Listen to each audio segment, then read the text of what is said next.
Mes bien chers frères, Mos Majorum, Martial, nous réunissons pour la troisième fois le grand concile du Café des Hommes pour juger d'un cas grave, celui d'une certaine Marie Minelli, auteure prolifique de romans et essais au contenu trouble, quelque part entre la niaiserie bien pensante, le dossier de presse d'un magazine féminin pour adolescentes dépravées et la littérature pornographique à l'eau de rose.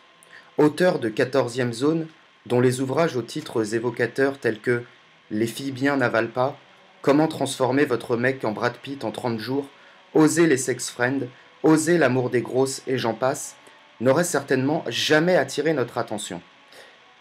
Mais Marie Minelli est un jour passée de l'ombre à la lumière à la faveur de l'élection à la présidence de la République d'un certain Emmanuel Macron et de la nomination à la tête du secrétariat à l'égalité homme-femme d'une certaine Marlène Schiappa, dont on découvrira très vite l'œuvre nullissime écrite sous le pseudonyme de Marie Minelli. Si nous avons décidé de nous intéresser plus particulièrement à son livre intitulé Sexe, mensonges et banlieue chaude, ça n'est pas vraiment par choix, mais parce qu'au hasard de ses recherches Google, Frère Moss est parvenu à le dénicher gratuitement au format PDF. Lire un livre de Marlène Schiappa afin d'en faire la critique, pourquoi pas? Dépenser 15 € pour en faire l'acquisition, c'est trop. Notre abnégation ne va pas jusque-là. Permettez-moi de résumer succinctement l'intrigue. Sarah Baptiste Rubinstein, le personnage principal du roman, est la fille d'un riche entrepreneur et d'une papesse de la presse féminine. Elle vit à Neuilly, dans le tout petit monde des ultra-riches. Elle est en couple avec un certain Amaury de Saint-Sauveur, descendant direct des rois de France, et mène à ses côtés une vie de couple routinière et ennuyeuse. Leur vie sexuelle est quasi inexistante et Sarah, débordante de fantasmes et de désirs, en souffre. Elle dit oui pourtant lorsqu'il la demande en mariage. Elle partage son existence entre un emploi de complaisance au sein d'une fondation de défense des femmes présidée par sa belle-mère et la vie mondaine de la jeunesse dorée parisienne. Elle vit dans un luxe indécent, mais elle est envahie d'un inexplicable sentiment d'incomplétude. Elle aimerait se réaliser seule, sans piston, faire quelque chose. Elle ne sait pas trop quoi. Elle répond un jour à une annonce d'emploi, un peu au hasard, sur recommandation d'une connaissance de sa mère, et contre toute attente, elle décroche un entretien. Sans piston, comme ça. Elle trouve ça grisant, elle a l'impression de faire quelque chose comme les vrais gens. Elle découvre au moment de l'entretien qu'elle a en réalité postulé pour une campagne de recrutement spécial diversité organisée par France Télévisions. Elle est entourée de Toufik, d'Aïssatou, de Nabila et de Mohamed. Pour ne pas se ridiculiser, elle se fait passer pour Sarah Ben Hafid, habitante de Saint-Denis d'origine marocaine. Le subterfuge fonctionne, et par un improbable concours de circonstances, elle ne peut révéler la supercherie et est embauchée par la chaîne. La riche héritière frustrée part donc à la découverte du monde mystérieux et fascinant de la diversité et de la banlieue, et fait la rencontre du beau Djalil, son nouveau collègue, maghrébin fort et fier, qui sent bon le musc et le café, admirateur de Najat Vallaud-Belkacem, et qui va la révéler à elle-même. Je n'entre pas davantage dans le détail de l'intrigue, et rappelle à mes frères ici présents qu'il nous incombe en ce jour la tâche ingrate d'analyser et de nous prononcer sur le sort et l'éventuelle peine à prononcer envers son auteur. Frère Martial, jurez-vous solennellement avoir lu cette œuvre dans son entier et d'en faire en ce jour une critique juste et objective? Je le jure, et cette lecture fut douloureuse. Frère Moss, jurez-vous solennellement avoir lu Sexe, mensonges et banlieue chaude et faites-vous le serment d'en faire une critique juste et objective? Je le jure, frère Ralph. Moi, frère Ralph, prononce solennellement le même serment et déclare la séance ouverte. J'appelle à la barre frère Martial. Mes bien chers frères, je vous dois un aveu. Un aveu douloureux, mais néanmoins indispensable, mea culpa, mea maxima culpa. Je me suis trompé. Quand jadis nous chroniquâmes Tenir jusqu'à l'aube de Carole Five, je crus avoir eu sous les yeux le plus indigent des ouvrages jamais édités et le plus mauvais des romans. Quand nous nous penchâmes sur les monologues du vagin, je crus que nous avions vraiment touché le fond. Je ne réalisais pas, alors, que parmi la nombreuse et florissante production de ce genre, Si ces œuvres ont été récompensées, voire fêtées, c'est bel et bien qu'elles étaient comparées à d'autres d'une exceptionnelle qualité. Et c'est justement une de ces autres œuvres que nous abordons aujourd'hui. J'avoue bien noblement que je ne soupçonnais pas, avant de la lire, qu'elle serait aussi mauvaise. Rien ne m'avait préparé à cela, rien. Avec Sexe, mensonge et banlieue chaude, on entre dans quelque chose de plus dur que tenir jusqu'à l'aube. Plus dur même qu'un article de Terra féminin. Comparé à Marie Minelli, Carole Five pourrait passer pour un écrivain véritable. Ce livre donc n'est pas destiné aux âmes sensibles. On tape dans le sordide, on tape dans le bas du panier. On va creuser dans ce qui passe par la tête et les fantasmes de Marlène Schiappa herself. Le moins qu'on puisse dire, c'est que c'est malaisant. Malaisant parce qu'on ne sait jamais vraiment si on doit plaindre l'auteur ou la haïr. S'agit-il d'une pauvre fille qui fait de son mieux mais qui n'a ni l'intelligence ni le talent pour écrire autrement que cela et qui manque de surcroît de la plus élémentaire des humilités? Vous savez, pas vraiment une débile profonde, juste quelqu'un d'un peu limité. Ou au contraire, s'agit-il d'une cynique, parfaitement consciente de la médiocrité de sa prose, mais méprisant son lectorat? On hésite, on oscille entre dégoût, ennui, colère et pitié. C'est un peu comme quand votre belle-mère vous invite à la première représentation de son atelier théâtre amateur militant à la MJC, et que durant tout le dernier acte, vous vous creusez la tête en vous demandant qu'est-ce que vous pourrez bien lui répondre quand au cocktail elle vous demandera ce que vous en avez pensé. Schiappa auteur inspire finalement le même sentiment que Schiappa politique. On n'est jamais vraiment certain d'à qui on a affaire. Est-elle d'une naïveté et d'une bêtise à manger du foin, ou d'un effroyable cynisme? Est-on face à un QI de majorette, soit, rappelons-le, un de plus que les chevaux, afin de ne pas déféquer durant le défilé, à la gagnante d'un concours de circonstances, à côté de laquelle Bridget Jones et Nabila passeraient pour des femmes de lettres et de culture? Ou est-on face à une redoutable perverse, flattant froidement dans le sens du poil, puis bien le cas présent, un fan club exploité avec minutie et exclusivement composé de la moitié la moins cognitivement avantagée des lectrices de Mademoiselle? Un livre écrit par une fille, pour les filles, nous promet la 4e de couverture, un peu à l'instar du webzine suscité. Mais quel mépris pour la genre féminine que de supposer qu'une telle chose puisse plaire aux filles en général. Quel immonde machisme et quelle généralisation outrancière. Car il faut bien comprendre de quoi on parle. En termes de style et de richesse de langage, Sexe, mensonge et banlieue chaude fait penser à la rédaction d'une élève de 5e qui, du haut de son immense expérience sexuelle, à savoir 2 films érotiques regardés en cachette de papa et maman, un porno des années 80 maté sur smartphone, et déjà une bonne douzaine de masturbations avec le pommeau de la douche, se mettrait en tête d'écrire une nouvelle érotique. Bien que je soupçonne l'auteur d'avoir bien entendu au compteur un kilométrage bien plus important que celui de la dite collégienne, le sentiment que les scènes de sexe à ce côté un peu gênant du fantasme de pucelle, pas très bien assumé, ni très bien décrit.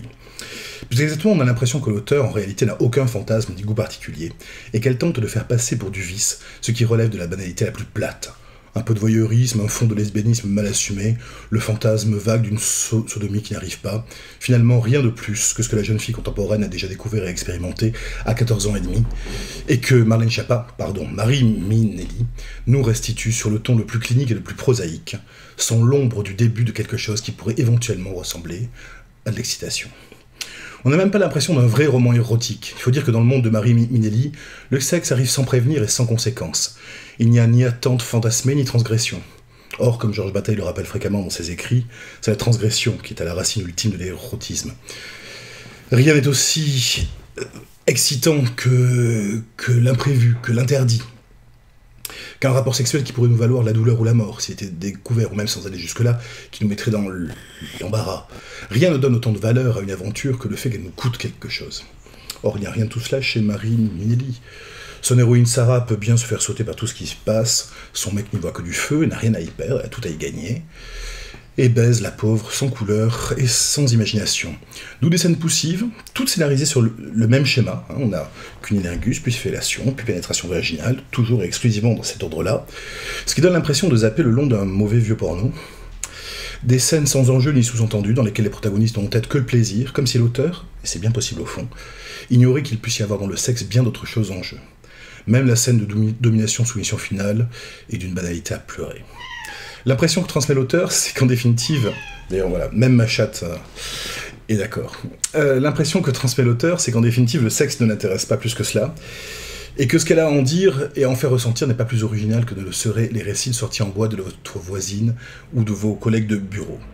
Auto-estampillée grande aventurière depuis qu'elle a un soir de beuverie sucé un inconnu, elle ne nous dévoile en définitive rien qu'une soie d'une effroyable banalité. Tout se passe en fait comme si Marlène s'était persuadée que parler de sexe suffit à rendre un récit sulfureux.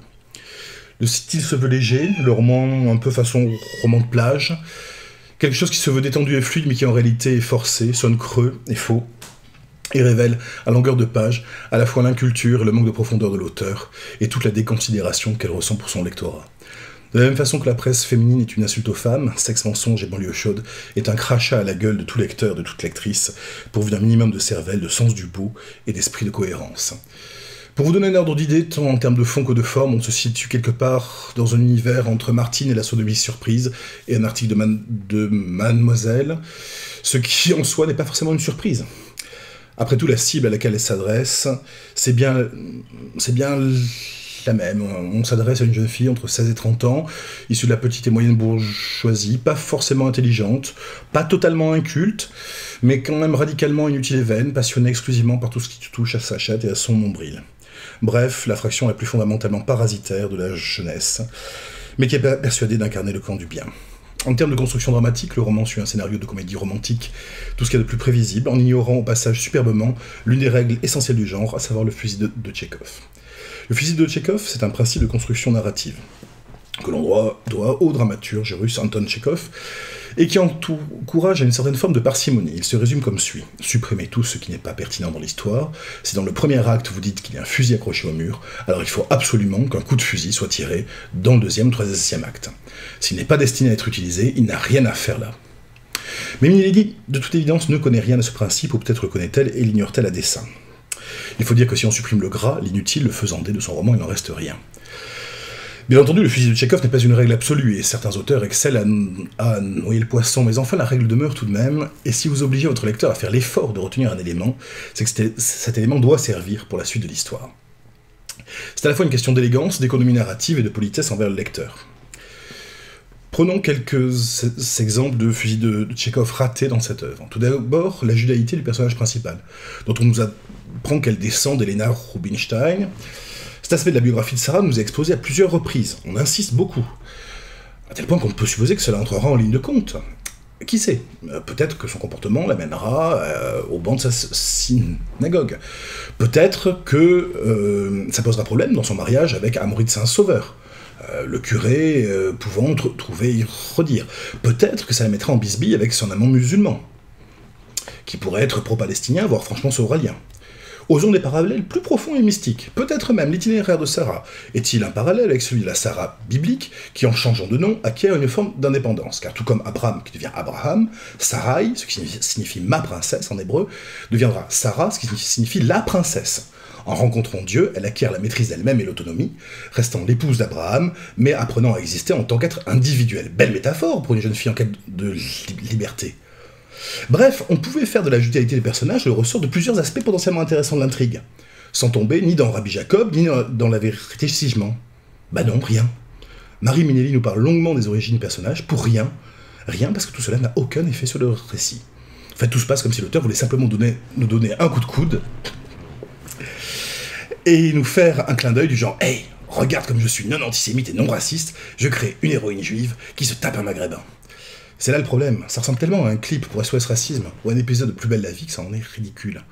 Une posture de l'intelligente et courageuse aurait consisté à aborder les difficultés relationnelles que ces origines mêlées entraînent chez les personnages, de préférence sur un mode critique et non manichéen. Oui mais voilà, pour parvenir à ce genre de choses, il faut un minimum de courage, de documentation et de réflexion. Toutes choses qui, de toute évidence, sont absentes chez Madame Minnelli. Autre exemple, j'en finirai rapidement, l'obsession pour les marques. Ainsi, la narratrice nous cite-t-elle la marque de la moindre paire de lunettes ou de bottes, du moindre accessoire. On sait qu'elle mange des macarons de chez La Durée, qu'elle porte des robes Mulberry et des chaussures Dior.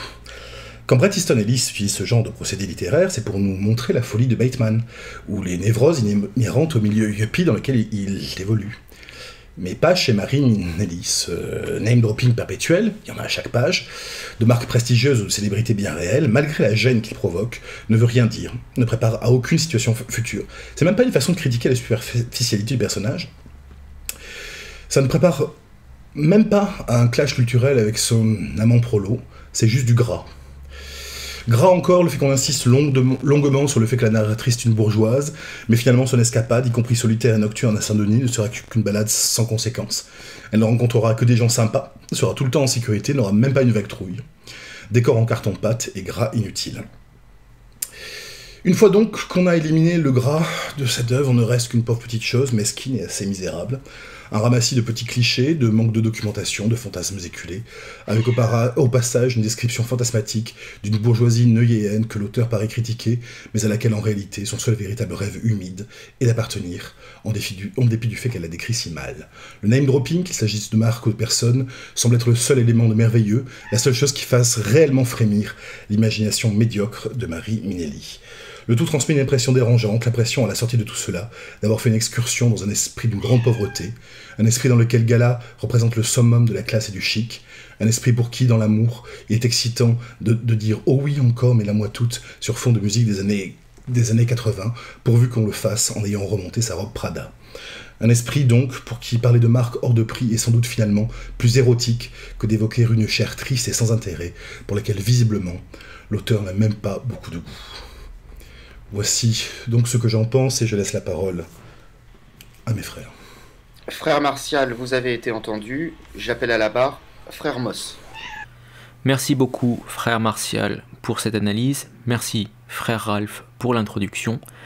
Avant de vous donner mon opinion, mes frères, sachez que spontanément, je ne me serais jamais dirigé vers les éditions de la Musardine pour y trouver un bon livre. Ce n'est que pour la toute relative célébrité de son auteur que nous nous retrouvons aujourd'hui pour parler de sexe, mensonge et banlieue chaude. Résumons l'affaire avant de rentrer dans le propos. Nous nous intéressons à Sarah, bourgeoise de luxe, injustement oppressée par un environnement familial et social qui la prive d'une vie sexuelle épanouie. Sarah est décrite comme la femme idéale, parfaite, qui fait rêver.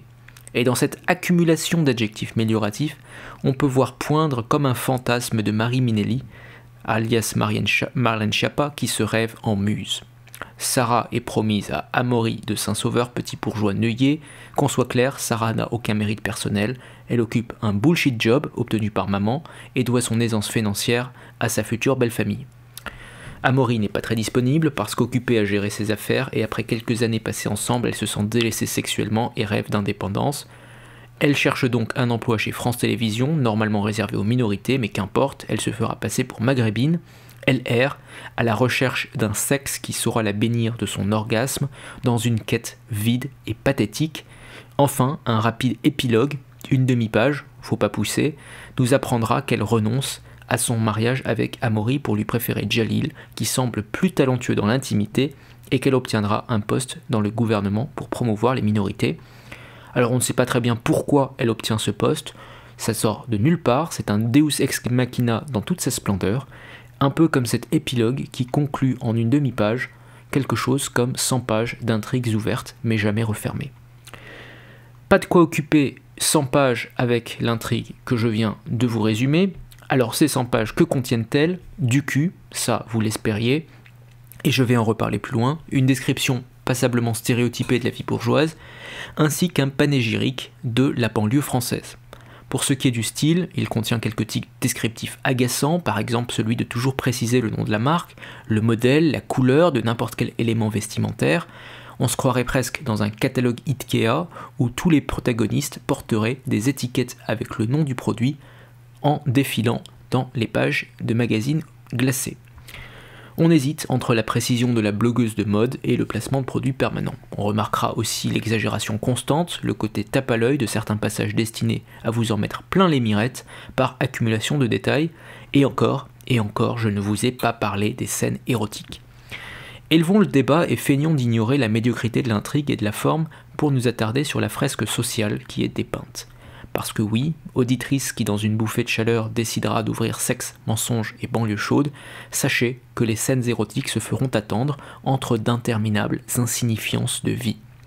Insignifiances qui pour le lecteur masculin pourraient ressembler à ces longs récits de fin de journée où votre femme passe en revue la nouvelle coiffure de sa collègue Chloé, les soldes qui commencent au centre commercial la semaine prochaine, les potins de la pause déjeuner, un problème de ticket de métro déjà validé, la chaise d'eau qui fuit, un peu, non tu crois pas, et un rendez-vous prévu chez l'esthéticienne, tout ça ponctué de cette invariable et sempiternelle « Tu m'écoutes au moins quand je te parle ?» Pour ce qui est de la description de la bourgeoise, je voudrais commencer par une note préalable. L'immense majorité des comédies romantiques écrites par des femmes prennent place dans un environnement social inondé de fric. Entendre Sarah se plaindre qu'il lui manque quelque chose dans sa prison dorée de la haute société parisienne, c'est presque aussi obscène que d'entendre Brigitte Macron se plaindre qu'il faut changer la moquette de l'Élysée parce qu'elle n'en aime pas la couleur. Le fric, c'est une constante. C'était déjà le cas dans un livre comme 50 nuances de Grey. D'aucuns me diront que justement, Sarah fuit le monde de l'argent qui l'oppresse, auquel je ferai remarquer que financièrement, elle se débrouille presque aussi bien à la fin du livre qu'au début, malgré tous ses sacrifices, grâce peut-être un peu à de l'argent public. Je voudrais m'attarder sur la structure sociale bourgeoise telle qu'elle est décrite dans le livre. Il faut noter que c'est une structure de femmes entièrement féminisée. Des bullshit jobs entre femmes dont on ne comprend ni les tenants ni les aboutissants, si bien qu'on en est réduit à des descriptions de dégustation de macarons la durée, et qu'on organise finalement des conférences pour s'y distribuer entre copines des goodies plus ou moins luxueux. Ce sont des boulots pour s'occuper, absolument inutiles, dont on peut s'absenter 3 jours sans que personne ne le remarque. Ils sont inutiles pour la société et semblent financés surtout par de riches mécènes qui espèrent ainsi occuper leurs femmes pour avoir un peu la paix. En dehors du boulot, mot bien exagéré, comme nous l'avons vu, il y a bien sûr des sorties shopping, des cafés, des distractions, mais tout se fait entre femmes. Sauf, bien sûr, les soirées où drogue, alcool en tout genre viennent se mêler à ce qui pourrait passer pour des partouzes géantes entre honnêtes gens. Entre bourgeoises, la vie n'est faite que de ragots et de superficialité. Sarah voudrait en attribuer la faute à la bourgeoisie, mais le lecteur perspicace reconnaîtra là un trait de la nature féminine. Notons que de leur côté, les hommes bourgeois sont bien souvent absents, et, pour les rares qui sont présents, castrés, ils vaquent à leurs affaires de gros sous. Sarah est en rupture complète avec son père, quelle surprise, et la distance qu'elle a avec son fiancé Amaury ne lui permet pas d'être guidée par une poigne masculine ferme. Est-ce la cause de sa dérive? Le doute est permis, et d'ailleurs la recherche d'une masculinité forte en banlieue semble l'accréditer. La banlieue, parlons-en, la banlieue c'est le fantasme absolu, Sarah a décidément quelque chose avec les minorités visibles, c'est l'assurance d'une sexualité épanouie, c'est le refuge insaisissable des femmes en manque de vrais mecs. Insaisissable, pourquoi? Parce que contrairement à Amaury, qui n'a pas le temps de courir les jupons, Djalil, par exemple, ne se prive pas d'aller voir ailleurs, de s'amuser à droite à gauche. Et là nous arrivons au nœud gordien de la psychologie féminine contemporaine. La femme cherche un homme fort tout en ne l'acceptant pas consciemment. C'est le duel intense que se livre le ça naturel de la femme et son surmoi féministe. Et dans un récit autocentré assez typique d'une certaine écriture féminine, ce duel à couteau tiré va naturellement occuper le cœur de l'intrigue, sauf que bien sûr, et je pressens que frère Ralph va le développer plus loin, cette intrigue ne sera jamais réellement tranchée faute de lucidité. Et on s'en remettra au classique, mais tout de même efficace Deus ex machina, qui permettra à Sarah d'avoir le beurre et l'argent du beurre, ou plutôt le maghrébin viril et la gabegie d'argent public.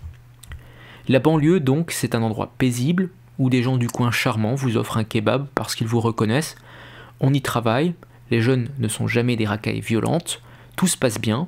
La banlieue, ça sent la sueur, c'est excitant, ça vous titille l'entrejambe jusqu'aux confins de l'utérus. Quel bonheur de se mater un match de foot en survêtement, quel bonheur de se boire une gorgée de coca goulayant, quel bonheur de s'avaler une bouchée de kebab sauce samouraï. Les clichés sur la banlieue sont peut-être encore plus grossiers que ceux sur la bourgeoisie. Dans l'autre sens, bien sûr, défense des minorités oblige. Les gens de banlieue sont donc tous sympas, accueillants, chaleureux. La banlieue, au fond, c'est un paradis qui s'ignore, paradis qui d'ailleurs vaudra bien les mensonges et les arnaques qu'emploiera Sarah pour aller y habiter. Parlons de cul maintenant, parce que je ne voudrais pas perdre l'audience, ni perdre de vue le fondement de cette romance. Le cul est rare, ça je l'ai déjà dit, et ce que je n'ai pas encore dit, c'est que le cul décrit par Marie Minelli Schiappa, c'est à vous faire mollir un Rocco Siffredi. Sérieusement messieurs, que ce soit par l'accumulation de détails trash ou par le clitocentrisme de la chose, impossible de bander. Certains l'ont peut-être remarqué, quand les femmes parlent de sexe entre elles, c'est toujours édifiant. Eh bien Sarah accumule les expériences sexuelles trashos, sans jamais rien suggérer, mais toujours, avec d'amples descriptions. On se coltine donc des histoires de doigts dans le cul, des fellations tellement oulala que la bourgeoisie en tremble, des masturbations frénétiques et névrosées qui vont parfois jusqu'à inclure la lubricité barbare de bouteilles de déodorant. C'est donc peu de dire que l'érotisme gentillet que semble vendre la couverture décevra les ménagères les plus solitaires. Je voudrais en guise de conclusion, de boutade, et peut-être même de provocation, soumettre à votre sagacité, cher auditeur, mes chers frères, un axiome de mon cru.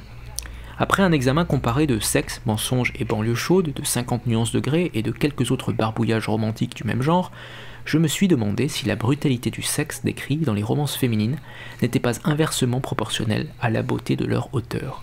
Le sexe brutal n'étant ainsi qu'un nécessaire substitut, un indispensable atout pour celle que Dame Nature n'aura pas avantagée.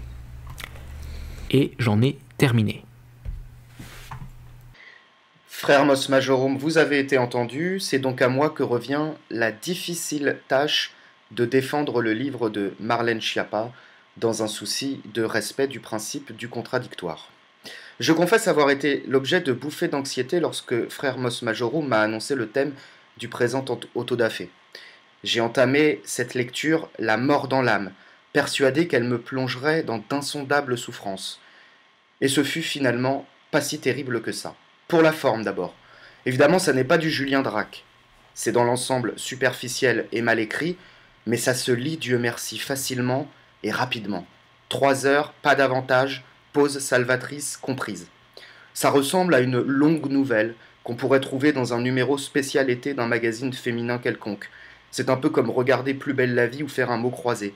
Ça ne mobilise pas une concentration particulière. On lit en pensant à autre chose. Les phrases défilent, elles s'enchaînent, c'est pas pompeux, c'est pas lourd, c'est du easy reading. Sur le fond maintenant, le livre présente un intérêt principal, celui d'avoir été écrit par Marlène Schiappa, personnage qui, quoi qu'on puisse en penser par ailleurs, intrigue. Je suis toujours partagé lorsque je tombe sur l'une de ses interventions. Est-ce vraiment une cruche? Se fout-elle ouvertement de la gueule du monde? Est-ce une sorte de rebelle qui joue à être ministre comme on écrit le roman de sa vie? Croit-elle vraiment à son discours? Joue-t-elle un rôle? Il y a un mystère, Schiappa. Rassurez-vous, ça n'est pas le secret des pyramides non plus, mais il y a un mystère quand même, et je crois que la lecture attentive de Sexe, mensonge et banlieue chaude m'a permis de le percer à jour. Dans la description qu'elle fait du monde de l'uberclasse française d'abord, ça n'est pas du Proust, ça n'est pas très finement analysé, c'est globalement juste. Elle dépeint un milieu superficiel, faux, endogamique, déconnecté du monde, oisif. Sa belle-mère, par exemple, directrice d'une association de défense des femmes, est une personne davantage soucieuse d'entretenir son réseau que de défendre les femmes. Elle organise des réceptions champagne macarons et des débats factices dans lesquels les intervenants, de l'extrême gauche à l'extrême droite, sont tous d'accord. La défense des femmes est un faux combat, consensuel, de façade, pour se donner un supplément d'âme. Sous la plume de l'actuel ministre en charge de ces questions, qui se livre exactement au même manège, cela a de quoi stupéfier. Le féminisme, c'est au fond du virtue signaling et une course à la subvention. Marlène Schiappa en est parfaitement consciente. Son petit ami, Amaury de Saint-Sauveur, le nice guy, impuissant, qui l'étouffe par son trop-plein d'attention, de sollicitude mielleuse, et pour lequel elle n'a plus de papillons dans le ventre, c'est au final une analyse assez juste du phénomène de couplisation moderne. La scène dans laquelle elle trompe Amaury avec un de ses amis, presque sous son nez, la description de ses fantasmes torrides de sexe brutal, son désir d'être soumise, son voyeurisme, ses fantasmes d'irrumation, de sodomie, c'est finalement une description assez juste du carrousel et de la sexualité débridée et de l'éternelle satisfaction de la jeune fille moderne. Ce monde de mondains, oisif, superficiel, inintéressant, sans morale, méprisant, on a presque l'impression d'y être. On sent là qu'elle parle d'un monde qu'elle connaît et sur lequel elle porte un regard finalement sans concession. Cette première partie de l'ouvrage n'est pas réussie, je n'irai pas jusque-là, mais elle est plutôt juste. C'est lorsque Sarah s'extirpe de ce monde pour découvrir ce qu'elle appelle les banlieues chaudes que son récit dérape. On bascule à ce moment du récit dans la 4e dimension. la manière dont elle décrit les problèmes de société auxquels elle est censée être confrontée deviennent d'un seul coup plus crédibles du tout. Marlène a quitté un monde qu'elle connaît pour s'aventurer dans le portrait d'un monde qu'elle fantasme totalement et auquel elle n'a jamais été confrontée. La discrimination à l'embauche d'abord, dont sont soi-disant victimes les jeunes issus de la diversité, est présentée d'une manière absolument grotesque et caricaturale. Ces jeunes défavorisés de banlieue eux-mêmes sont des archétypes idéalisés. C'est une sorte de racisme à l'envers. Schiappa prend soin de déconstruire tous les stéréotypes négatifs, mais de gonfler tous les stéréotypes positifs. Dans la banlieue de Marlène Schiappa, il n'y a pas de racailles, il n'y a pas d'islam, sinon un islam à la française très laïque, une imperceptible spécificité culturelle. Djalil, son amant fougueux, a pour modèle de réussite et d'intégration Najat Vallaud-Belkacem. Les femmes sont traitées comme des reines, jamais de paroles ou de gestes déplacés. Les gens ont des valeurs, une morale, ils sont beaux, ils sont courageux, ils sont travailleurs, ils sont intégrés et intègres. Et dans ce monde de contes de fées, ce monde du multiculturalisme heureux et méritant, Sarah, qui jusque-là menait une vie sexuelle et affective assez réaliste finalement, réaliste jusqu'à la nausée, va vivre une histoire d'amour passionnelle et profonde avec le beau Djalil, le gendre idéal, et finira par quitter son riche héritier pour vivre à Saint-Denis en union libre avec son jeune amant musulman, chose qui bien évidemment n'arrive absolument jamais. Et là, en terminant l'ouvrage, j'oubliais une chose, elle va même pousser le vice jusqu'à faire l'apologie du RER. Et là, en terminant l'ouvrage, c'est toute la psychologie de Marlène Schiappa que j'ai entrevue. Sarah Baptiste Rubinstein n'est autre que le personnage que Marlène Schiappa rêve secrètement d'être. Schiappa, c'est une fille de la bourgeoisie supérieure qui mouille sur la banlieue et qui rêve d'y vivre des aventures sulfureuses et sensuelles, mais qui, à l'inverse de son personnage, n'en a pas eu le courage. Ce livre m'a rappelé un épisode marquant du parcours politique de Marlène Schiappa. Souvenez-vous, nous sommes en juin 2017. Macron est fraîchement élu, et Schiappa est encore quasi inconnu du grand public. Une polémique sur le harcèlement de rue dans les quartiers très remplacés ethniquement de la Chapelle à Paris éclate. Panique chez les féministes bien pensantes antiracistes pour qui l'ennemi est l'homme blanc cisgenre hétérosexuel et qui tente d'étouffer l'affaire. Caroline de Haas parle de trottoirs trop étroits. Il ne faut surtout pas écratiner le mythe du vivre ensemble, de la mixité ethnique heureuse. Et Schiappa décide, sans concerter personne, à minuit, habillé comme une grosse pute, de déambuler dans le quartier pour démontrer que le harcèlement des femmes à la Chapelle est un fantasme. Un petit tour, accompagné de son photographe et de son équipe de com, un tweet putaclic, puis elle est rentrée chez elle, au chaud, dans son quartier riche. Elle a fait comme Sarah, mais pour de faux. Car si Schiappa possède une vision erronée de la banlieue, sur laquelle elle fantasme, elle n'ira jamais jusqu'à y vivre elle-même dans la vraie vie. Marlène est restée la Sarah pistonnée et mondaine, qui fait semblant de s'intéresser au féminisme pour se donner un supplément d'âme, et qui, avec La République en marche, participe à persuader les Français que la diversité et le modèle de société que l'on veut nous imposer est formidable, que la vieille France rance et moisie est sur le déclin, qu'elle sera peu à peu remplacée par l'homme supérieur, l'étranger, paré de toutes les qualités et de toutes les vertus. Dans son rêve bleu, ou plutôt son rêve marron, Marlène Schiappa a oublié une chose, celle que tout le monde a oubliée dans cet ouvrage finalement, c'est-à-dire la vraie France. Pas la France décadente des parasites du haut, pas la France remplacée des parasites du bas, mais la vraie France, celle des gilets jaunes, celle de la réalité qu'elle méprise au plus haut point et qui la terrorise aujourd'hui, qu'elle veut criminaliser et violenter. J'espère que cette France-là réussira et extirpera Marlène de son doux rêve. Messieurs, je crois qu'il est temps de nous prononcer sur le sort que nous devons réserver à cet ouvrage et à son auteur. Peut-être que Martial pourrait commencer. En effet, c'est une difficile et douloureuse question. Faut-il absolument brûler l'ouvrage ? Certes non.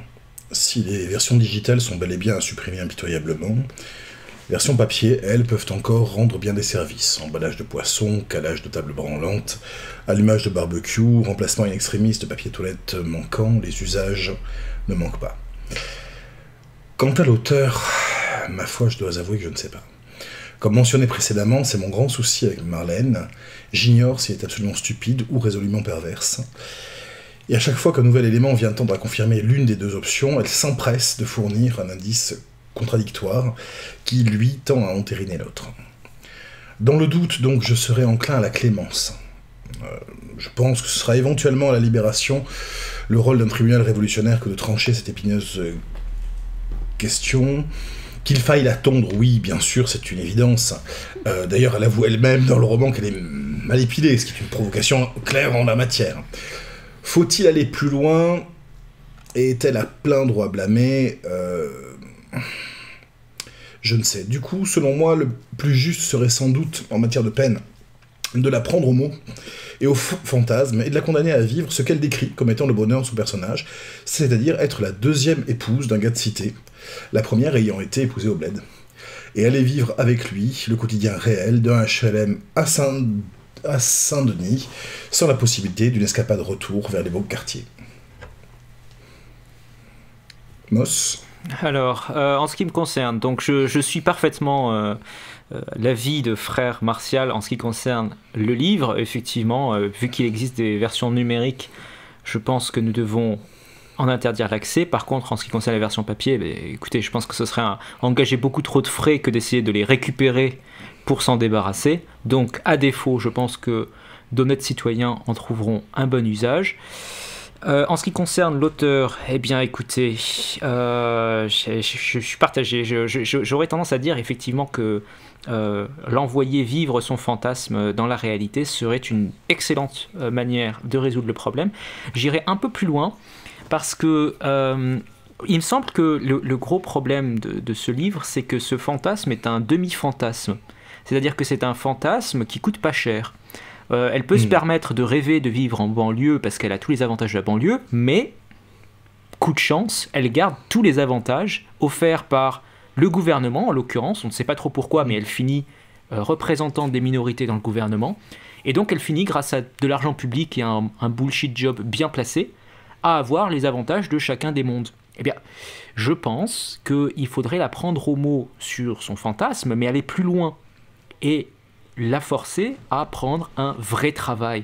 C'est-à-dire pas un travail où le sommet de la journée, c'est finalement de faire un live tweet d'une conférence dont tout le monde se fiche entre deux petits fours. Voilà. Donc, si possible, en plus de vivre dans un HLM, qu'elle gagne à la sueur de son front, littéralement, son argent.